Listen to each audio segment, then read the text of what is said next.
안녕하십니까. 거꾸로 투자하는 쇼킹 부동산입니다. 또다시 10년 전 악몽이 돌아왔습니다. 바로 아파트 난방비 폭탄입니다. 이것은 부동산 시장에 굉장히 큰 영향을 줄 이슈가 될 겁니다. 여러분들 내 집 마련 전략에 꼭 체크를 하시기 바랍니다. 저희가 영상 뒷부분에 여러분들이 선택하시면 안 되는 주택 유형을 정리해 드리겠습니다. 영상 시청 전에 구독으로 인상을 바꾸시기 바랍니다. 최근 언론에서 관심 있게 다루는 주제가 바로 난방비 폭탄입니다.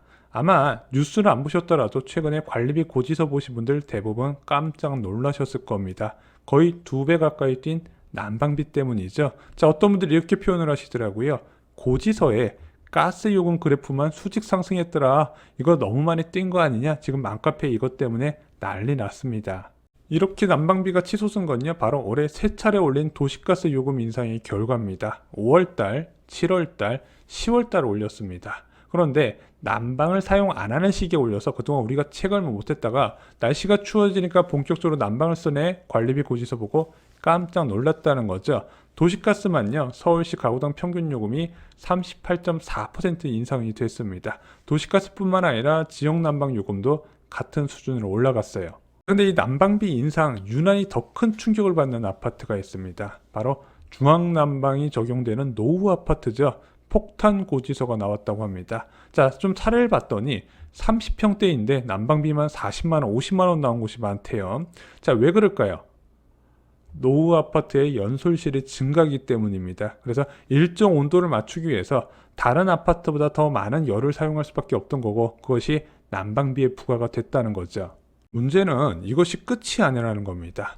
작년에 가스 요금하고 전기 요금 많이 올렸잖아요. 그것은 턱도 없다. 올해는 작년에 올린 것에 2배를 더 올려야 된다는 주장이 나왔습니다. 그래서 실제 올려야 되는데, 이제 정부에서 이렇게 많은 수요가 많을 때 올리게 되면 국민들의 부담이 늘어나니까 1분기 이후로 미뤘거든요. 그럼 1분기 이후에 다시 또 계단식으로 해서 가스 요금을 올리다 보니까 올해 다가오는 12월 달에는 관리비가 추가로 엄청 상승하겠구나 예상이 가능한 거예요.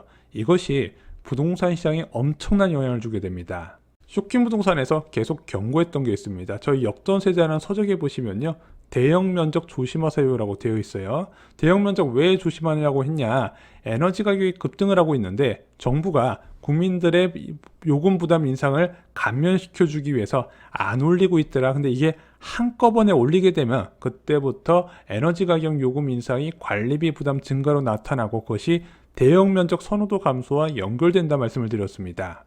특히 주택가격 하락장에서는요, 관리비 증가에 예민하게 반응할 수밖에 없어요. 올라갈 때 뭐 관리비가 무슨 문제겠습니까? 뭐 한 달에 1,000만원, 2,000만원씩 올라가니까. 하지만 하락장에서는요, 이 관리비 증가에 어이구 나는 월세 사는 기분이 든다, 선호도가 떨어질 수밖에 없다는 겁니다.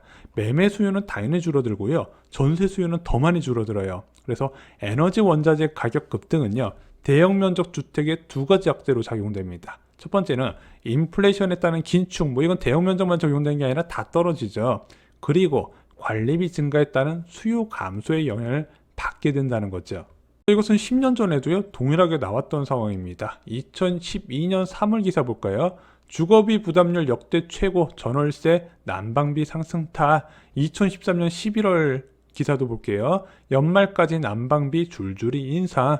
그래서 2012년에서 2013년 공공서비스 요금이 지속적으로 올라가다 보니까 난방비 폭탄 이야기가 나왔고, 40평대, 50평대 아파트 가격이 같았어요. 그리고 대형 면적과 30평대 아파트 가격이 비슷했던 시기이기도 합니다. 그리고 이런 난방비 증가가 25평 면적의 소형 면적 인기를 유도하게 되었다는 거죠.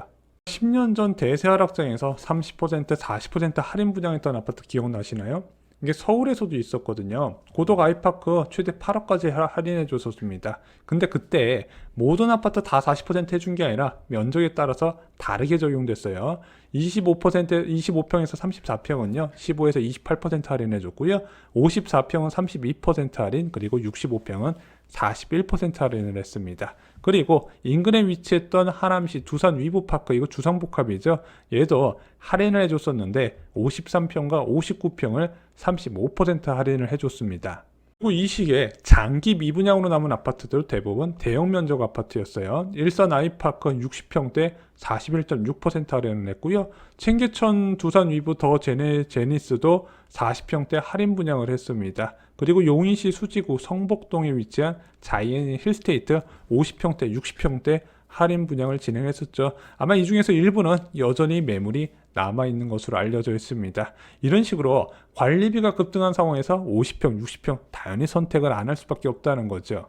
그래서 이런 사건 이후에 시행사들은요, 대형 면적 비율을 크게 줄였습니다. 그래서 최근에는 연간 1% 미만으로 대형 평형을 공급하고 있어요.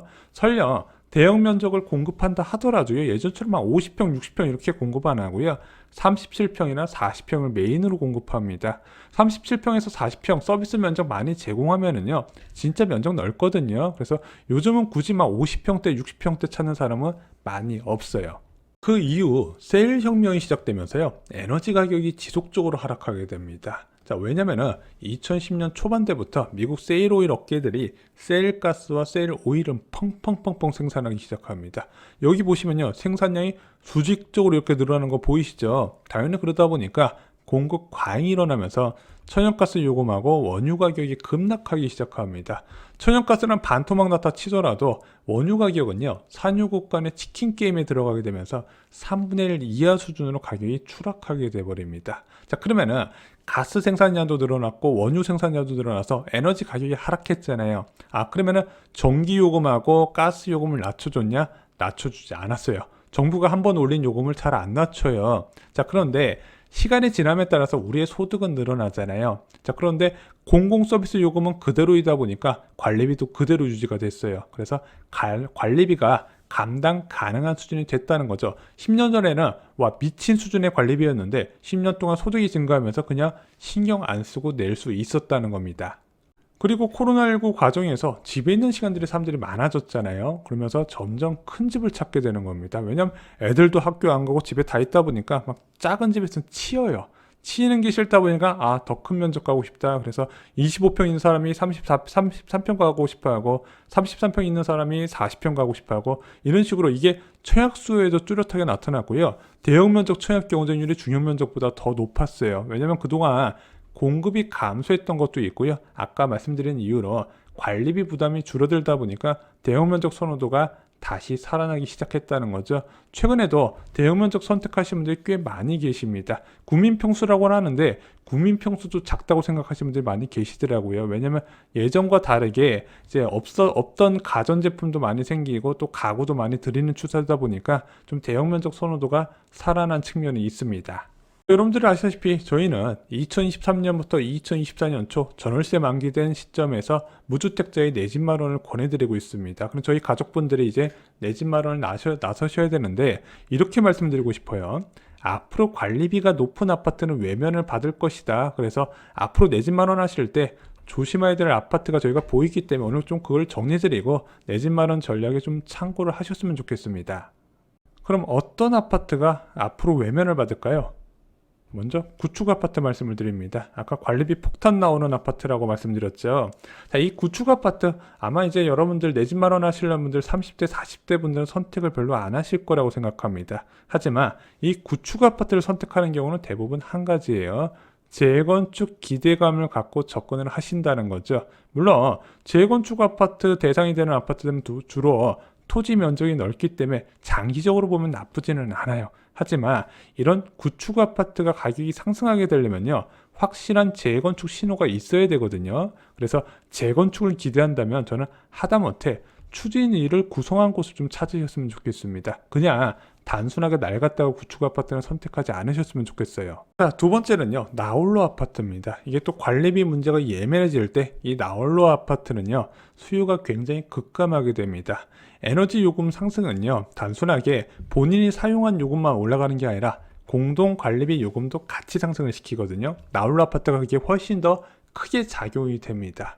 마지막으로 대형 면적입니다. 물론 아까 말씀드렸던 뭐 37평, 40평 선호도가 나쁘지는 않습니다. 뭐 중형 면적보다 약간 더 큰 면적이라서 단순하게 34평에서 37평 넘어갔다고 관리비 폭탄 나고 이런 개념은 아니거든요. 그래서 그거 뭐 준대용 면적이라고 하더라고요. 그 준대용 면적까지는 저희가 따로 말씀은 안 드리지만 뭐 45평, 47평 이런 면적들은요 좀 신중하게 접근하시는 게 좋을 거라고 생각을 합니다. 지금과 선호도가 좀 많이 달라질 가능성이 있어요. 쇼킹부동산 가족분들 새해 복 많이 받으시기 바랍니다. 저희 가족분들의 복된 설날을 진심으로 기원하겠습니다. 저희는 설날 당일 22일은 영상을 쉬고요.